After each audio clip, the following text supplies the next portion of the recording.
Om Swastiastu, pemirsa Bali TV dimanapun Anda berada, kembali saya Nyoman Winata, redaktur pelaksana harian Bali Pos ya, menjumpai Anda dalam Bali Pos Talk. Kali ini saya akan mengangkat topik terkait dengan tradisi Imlek di Bali dan khusus Kota Denpasar.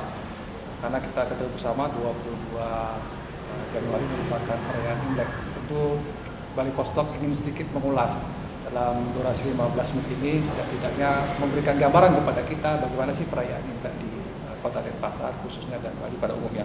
Saya mewawancarai 3 orang narasumber. Kebetulan saya juga ada di sebuah kelenteng di Kota Denpasar, namanya Kelenteng Kongcubiu. Saya sudah ada rohaniawannya di sini, ada Pak CS Hadi Saputra. Kita sapa dulu. Gimana kabar? Sehat, Pak? Sehat, Wita Tong Tien. Itu istilah penyapaan ya. Ya, betul. Kemudian ada Pak Budi Dharma, Ketua PSMTI. Paguyuban Sosial Marga Tiongkok Indonesia. Masih muda nih tapi sebagai ketua PSMTI. Di sebelahnya ada Pak Iwan Tantawan, beliau sekretaris PSMTI. Ini generasi muda yang tentu menjadi penjaga tradisi ya. Ya. Saya ke Pak Hadi Saputra dulu. Kalau kita bicara tentang perayaan Imlek ini, mungkin rangkaiannya dulu kita. Walaupun kita sering baca, tapi sedikit apa saja yang dimulai dan mulai kapan ini dirayakan perayaan Imlek? Terima kasih, selamat siang pada para pemirsa. Bagi saya sebagai umat Konghucu, itu Imlek merupakan hari suci keagamaan. Tentunya kalau hari keagamaan itu ada rangkaian peribadahannya. Dimulai dari tanggal 24 bulan 12, itu Erse Sang'an. Itu memberikan sekedar bingkisan kepada orang-orang yang kurang mampu, sehingga pada saat sebelum perayaan Imlek, dia bisa sembahyang kepada leluhurnya. Yang kedua, pada saat Cho Chun Kong itu naik, itu kita akan bersih-bersih kepada para altar tempat kelenteng. Habis itu sehari sebelum Imlek sembahyang kepada leluhur. Pada saat Imlek itu kita juga sembahyang dari kepada Tien Kung, kepada kelenteng-kelenteng, para dewa, para seming. Lah, tanggal 4 bulan 1 itu menyambut Dewa Dapur turun, Cho Kun Kong turun juga. Tanggal 8 menjelang tanggal 9 itu jam 12 malam itu bulan 1 Imlek itu sembahyang Chin Tien Kung. Dan rangkaian Imlek diakhiri dengan Yuan Xiao atau Cap Gome. Cap Gome. Tanggal 15 bulan 1. Itu Cap Gome berapa hari setelah Imlek? 15 hari. 15 hari. Jadi ada rangkaiannya cukup panjang. Berapa hari jadinya kalau mulai dari awal sampai akhir tadi? Kurang lebih hampir sebulan ya. Sebulan ya. Nah, kalau perayaan Imlek di Kota Denpasar sendiri selama ini seperti apa? Kalau kita ya biasanya pada saat Imlek ya tentunya kita ke keluarga dulu lah. Kepada orang tua kita memberikan salam kepada orang tua. Habis itu kita pergi ke kelenteng untuk sembahyang. Dan setelah itu mungkin baru makan-makan. Makan ada ya. Karena ada angpau juga ya biasanya. Tentunya yang pada pasti saat paling diingat ya. ketemu sanak saudara ya pasti angpau. Oke, saya ke Pak Budi sebagai Ketua Paguyuban Sosial Marga Tionghoa ya. Tentu ada perbedaan yang kemudian katakanlah setelah reformasi gitu ya, setelah ada Gus Dur lebih terbuka dan nah gimana generasi muda juga dan paguyuban melihat perayaan Imlek ini, apakah semakin jadinya sebagai sebuah tradisi semakin dilupakan atau semakin menguat belakangan ini? Gimana Pak? Saya rasa perayaan Imlek setelah Orde Baru kita merayakannya begitu meriah. Kita tidak perlu takut-takut lagi. Bahkan kami paguyuban tiap tahun mengadakan acara Imlek. Acara Imlek itu berguna untuk mengumpulkan saudara-saudara kita, bertemu kangen, dan mungkin kita berbagi rezeki, berbagi berkah kepada orang-orang yang kurang mampu. Jadi tidak isi sembunyi-sembunyi lah seperti dulu lagi. Kalau dulu sembunyi-sembunyi ya gitu. Pasti kita sembunyi-sembunyi, tidak boleh expose kan. Ya kita bisa di rumah kadang-kadang tetangga berbagi angpau juga. Kadang-kadang anak-anak suka kumpul, berbagi makanan juga sering kita lakukan seperti itu. Jadi lebih terbuka lah kan. Lebih terbuka ya. Tidak ada lagi takut-takut gitu. Ya, akhirnya jadi tradisi akhirnya ini. Di luar sebagai umat beragama Konghucu, tradisi juga bagi warga Tionghoa semua. Seluruh Indonesia, seluruh dunia, khususnya di Bali semua merayakan. Mereka menyambut begitu bahagia, apalagi anak-anak dengan adanya angpau. Wah, Iya. gajian. Jadi merupakan sebuah kebahagiaan. Kebahagiaan. Yang kemudian karena keterbukaan, jadi sekarang umat Konghucu dengan merayakan Imlek ini sudah lebih terbuka. Baik, saya ke Pak Iwan Tantrawan. Kalau kita melihat, oke lah, generasi muda lebih terbuka ya sekarang.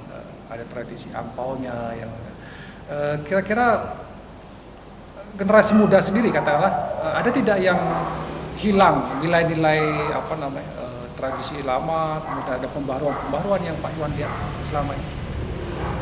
Ya, jadi kalau perkembangan zaman dan teknologi semua, sebetulnya tradisi masih terjaga dengan baik karena kan itu dari orang tua dan mulai dari kakek nenek masih menjaga tradisi itu. Jadi yang muda mengikuti tradisi yang ada. Cuman mungkin sekarang lebih modern dengan teknologi dan segala macam, kayak hiasan, kertas angpau semua lebih modern bentuknya dan lebih menarik, tidak gambar-gambarnya juga lebih menarik, hiasan-hiasan lebih hidup, mungkin dengan lampu dan segala macam, dan jadi lebih meriah. Ada Karena tradisi itu di kita masih terus terjaga di daerah, bahkan mungkin lebih ramai karena rasa kekeluargaan dan kedekatan rumah satu dengan yang lain itu sangat dekat. Jadi seperti tadi dibilang, habis dari urusan sembahyang, terus makan keluarga, berbagi angpau di keluarga, habis itu berbagi dengan orang yang bersilaturahmi, terutama khususnya anak-anak. Jadi kita dulu zamannya masih kecil-kecil bahkan bisa kembali 2 kali mengantar teman ya. Dan yang ini belum kita antar, kenapa? Angpau, ujung-ujungnya angpau. Jadi itu apa ya, keceriaan dan kebahagiaan sebetulnya yang ada pada saat Imlek itu aja. Pak Adi, kalau kita lihat angpau ya, Ya. kan masyarakat kan mengenalnya bagi-bagi uang gitu ya. Tapi tentu ada makna khususnya sebenarnya angpau. Nah, sedikit kita ulas tentang angpau ini, apa sebenarnya makna sesungguhnya, Pak? Ya, angpau adalah uang yang dibungkus dengan kertas merah, yang menandakan artinya berkah atau kebahagiaan, yang membuat anak-anak jadi semangat. Dan angpau itu tidak hanya diterima oleh anak-anak atau orang yang sebelum bisa menghasilkan uang atau bekerja, tapi bisa juga diberikan kepada orang tua yang sudah tidak bekerja lagi.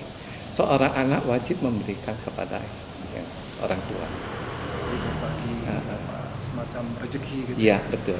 Apakah mungkin ada semacam pahala yang diberikan kepada mereka yang memberikan angpau, atau hanya sekedar ini modalnya memberikan bantuan sebenarnya? Kalau dalam pendidikan agama Konghucu itu yang paling terkenal kan adalah budi pekerti atau sio. Sio itu tulisannya kan contohnya bakti. Itu seorang anak, bagaimana seorang anak memuliakan orang tuanya, menghargai orang tuanya. Dan tentunya ketika seorang anak menghargai atau memuliakan orang tuanya, akan ada rezeki. Jadi dengan memberi itu juga berbagi rezeki, ada mendapatkan pahala juga ya. Pahala juga. Ya. Kalau tradisi angpau semakin meriah atau semakin berkurang kalau Pak Adi melihatnya? Ya, saya rasa masih tetap semangatnya. Karena itulah inti dari dari perayaan Imlek gitu ya. Ya. Baik Pak Budi, kalau kita lihat tradisi sudah dipertahankan gitu ya, cukup bagus oleh generasi muda. Nah kira-kira dengan kita kan hidup katakanlah di Denpasar, mayoritas Hindu gitu ya, ada juga agama lain. Nah selama ini hubungan dalam pandangan PSMPI gimana hubungan dengan umat lain lah katakanlah begitu? Gimana? Menurut saya penduduk Bali khususnya sangat welcome dengan warga kita. Malah katanya ada orang bilang bahwa kita ini saudara. Saudara. Jadi ketika ada saudara beda keyakinan, mereka tetap saling menghargai, saling menghormati. Malah kadang-kadang ada warga asli sini ikut berbaju merah, ikut datang kita silaturahmi, ikut kita makan-makan. Itu kebahagiaan menurut kami. Nah, tidak ada masalah ya? Tidak ada masalah sebenarnya. Sangat welcome sekali. Kita lihat nanti akan ada perayaan di Gajah Mada pun mereka welcome.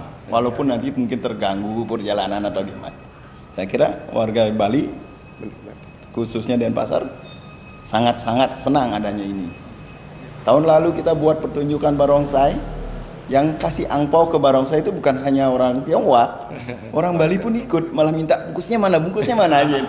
Dia mau ikut berbagi juga. Gitu. Oh iya, ya Pak Iwan mungkin bisa tradisi apa tadi barongsai gitu ya. Dalam pemahaman mungkin ya sebagai generasi muda juga nih Pak Iwan melihatnya masih dipertahankan juga ya ini ya.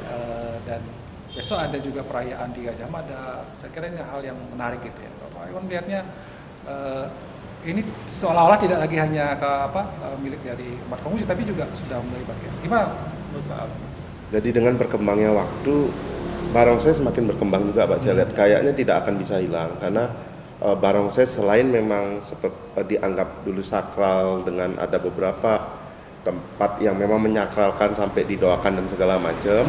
Jadi posisinya sekarang sudah kayak bentuk festival. Jadi berkembang bukan hanya dalam bentuk sakral. Jadi memang ada yang untuk pertunjukan. So, mungkin di Hindu juga ada barong Pak yang memang disakralkan. Nah, beberapa tempat ibadah yang memang masih kepercayaan tradisional itu masih ada yang memang disakralkan.